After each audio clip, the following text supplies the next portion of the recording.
Hello dear viewer and welcome to the final episode of our Desert Deathworld MEGABASE playthrough. The previous episode ended with the completion of a 1.4 gigawatt nuclear power plant and a rectangular perimeter wall enclosing all ore patches. Today we will transform the base into a 1000 signs per minute monster. Transitioning into MEGABASE territory requires over 100 hours of playtime. The way we build our base changes drastically as well. That's why I will deviate from showing you every step in strict chronological order like before. Switching between 10 different tasks with bots doing the heavy lifting off screen would be way too confusing. Instead, I'll walk you through the roadmap and show you the progress in chapters. First, let's talk about the perimeter defense design and basic size of our base. In theory, we already have enough space to build the required factories to maintain a mega base. But to make 1000 signs per minute, we have to mine ridiculous amounts of iron and copper ore. That's why we have to incorporate more and more ore patches into our perimeter and research mining productivity to extract more materials. Since the richness and size of ore patches increases with distance from spawn, we will only expand towards the north. To deal with biters, we defended with lasers until the end of episode 4, but after some time it became clear that we need to get flamethrowers as well. They are especially potent when defending against huge groups of biters because of the AoE damage. But instead of building a large pipe system, we bring in light oil with bots and barrels. The entire perimeter defense is part of a global bot network by using roboports. Barrels are produced at our mall, and we use requester and active provider chests. Each thrower has its own assembling machine emptying barrels. The evolution of our perimeter defense blueprint went from lasers only to lasers plus flamethrowers, and finally additional gun turrets firing uranium ammo. Gun turret range is very low, so they will only fire at biters reaching the wall. Initially, biter nests are destroyed on foot by using personal laser defense. But this gets cumbersome after some time, so we introduce the mighty Spidertron. Since our engineer doesn't need exoskeletons anymore, we can now use more lasers and let the Spidertron do the footwork. But to clear even larger and densely populated areas, we start using artillery turrets. Shells are made at the main bus and delivered by the bot network. After researching a few levels of artillery shell range, we are able to clear all biters close to our base, which significantly lowers the amount of attacks coming in. The artillery targeting remote lets us shoot even farther, scout ahead and cut down biter nests before going in with the Spidertron.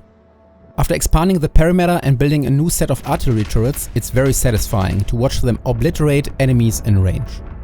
Eventually, we more than triple the size of our base and reach mining productivity level 47. This enables us to mine the necessary resources needed to continuously produce 1000 signs per minute. Which brings us to the next chapter, ore mining and smelting. For this playthrough, I decided early on to smelt all ores adjacent to the resource patches. During episode 4 and a few hours afterwards, we still relied on unbeaconed furnaces and regular belts. However, it became clear that we have to streamline smelting very soon. I've never used local bot networks for ore transportation before, so I created a handy late-game smelting blueprint which outputs exactly one blue belt. From here on out, we use it at every outpost making copper and iron plates, as well as stone bricks. Using bots to pick up ores from miners offers some major advantages in the late game. Increases in mining productivity constantly changes the miner to belt ratio, but with bots this is no longer a concern. You can also switch miners from efficiency modules to speed modules when needed. There's one major drawback though. The local outpost bot network must be kept separate from the global network. This unfortunately means you have to break up and alter some layouts where the ore patch is too close to roboports. Especially when the ore patch is near the perimeter wall, which must be in range of the global network. Regarding train loading, I experimented with various loader configurations. Sometimes I used the 1 belt to 4 chest setup, while other times it was 2 belts to 6 chests. If we were short on modules, we would initially build the smelting blueprint with efficiency modules, and later use the upgrade planner to switch to productivity and speed modules. Chapter 3 – The Many-to-Many Train System. In episode 4, we created a new rail system featuring 2 blueprints for a 3-way intersection and straight tracks. We used this system until completion of the megabase. But how do we efficiently transport large quantities of materials and combine high throughput with simplicity? The solution is a many-to-many train system using stations with identical names, multiple trains sharing the same schedule, and using train limits. Let's break it down using the transportation of iron plates as an example. The The final megabase has 20 trains with the same simple schedule, fully loading at iron smelting and unloading at iron unload.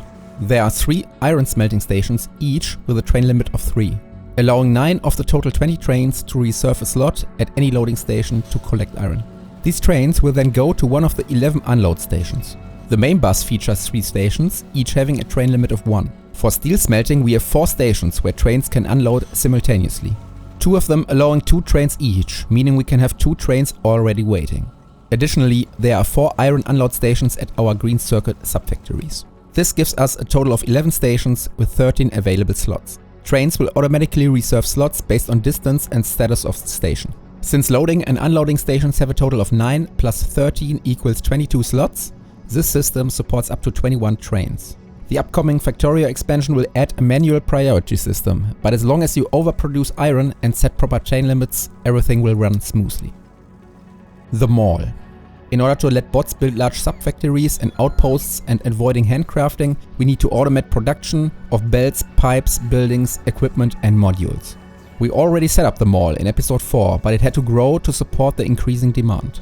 Especially the production of level 3 modules is crucial.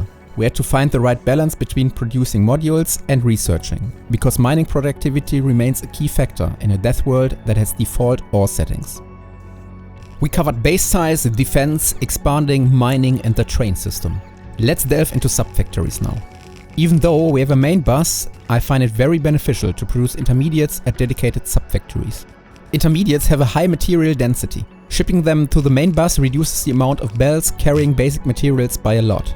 This monstrosity has 4 train stops outputting 16 blue belts of iron to produce 4 blue belts of steel. Early on we didn't have enough modules, so multiple rows of furnaces were not connected and were missing beacons. The final subfactory looks impressive though. Here we built our red circuit factory.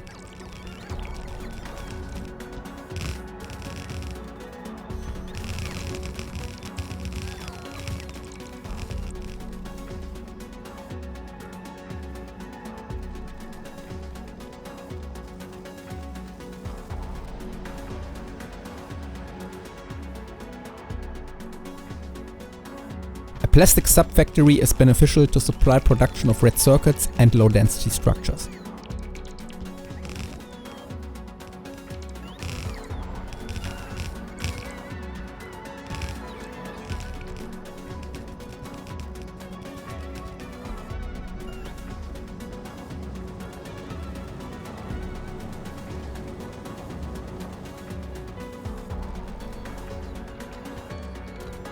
Initially, this green circuit factory was built near the main bus. Later on, we built 2 of these factories up north to reduce train travel time.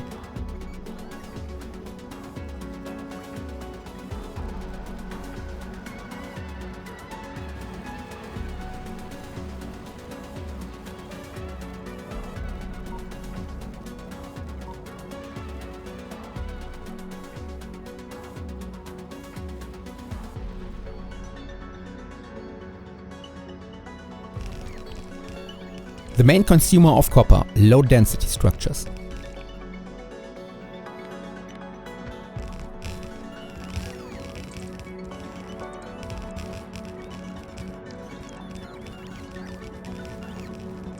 We need 2 copper stations, each having a train limit of 3. Because of the train limit, copper trains are already waiting in a queue. Finally, making a blue circuit subfactory. A megabase using beacon designs draws a lot of energy.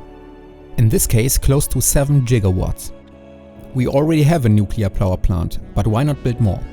I used my nuclear power blueprint without heat pipes and added 3 blocks with 2.4 gigawatt each. The required components are temporarily made at a mall.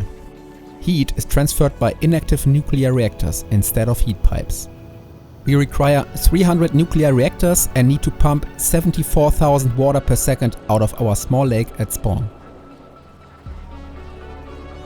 It's a huge challenge to make it happen, but after installing more than 1000 pumps, this insane nuclear power plant is able to produce 7.2 gigawatts without bottlenecks. Before showing the final main bus, let's look at oil processing. There's one technology in Factorio I have never used before: oil liquefaction. So why not try to use it for this megabase before Factorio 2.0 comes out? Oil liquefaction turns coal, steam and heavy oil into the 3 different oil products. The ratios are very different though. But how to make steam? Since we already need coal for this recipe, we could just use boilers. But I prefer designing a blueprint with some style, so we built more nuclear reactors and heat exchangers. Looks beautiful at night. The amount of coal needed for this process is high, so we have to increase mining and transportation. Because we are in a no water map, we have to bring water from the starting lake by train as well. Oil liquefaction creates mainly heavy oil, which means we have to use a lot of oil cracking. This subfactory also includes production of rocket fuel. Let's discuss the updates to our main bus. Since you've already seen me build all the science packs twice, I'll keep this brief. We built a large train hub to the east of the bus to unload all the materials arriving from the subfactories. Outsourcing intermediates reduced the complexity of the bus. We are still producing gears and engines, but now everything is optimized with beacons and modules. On the right we have the production of artillery shells, along with sulfur and sulfuric acid on the left. We are also making walls for science and base expansion. In this picture, red, green and military science. And chemical science, which has the highest number of assemblers. Next, we have the production of intermediates for purple and golden science, batteries, furnaces, productivity modules and robot frames. From left to right, we are creating solar panels and accumulators for satellite assembly, producing large quantities of rails for purple science, and last but not least, golden science. Finally, the science packs are being loaded onto trains.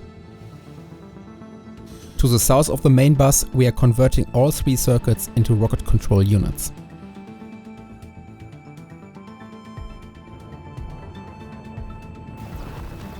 Welcome to our 1000 science per minute rocket launch facility and labs.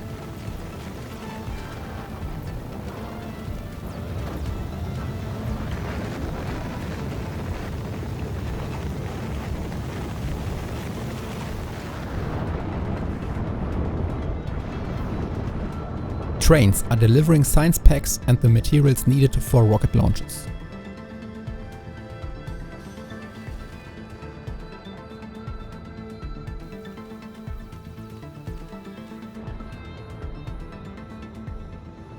Production of science is stable and has been stable for the last 5.5 hours.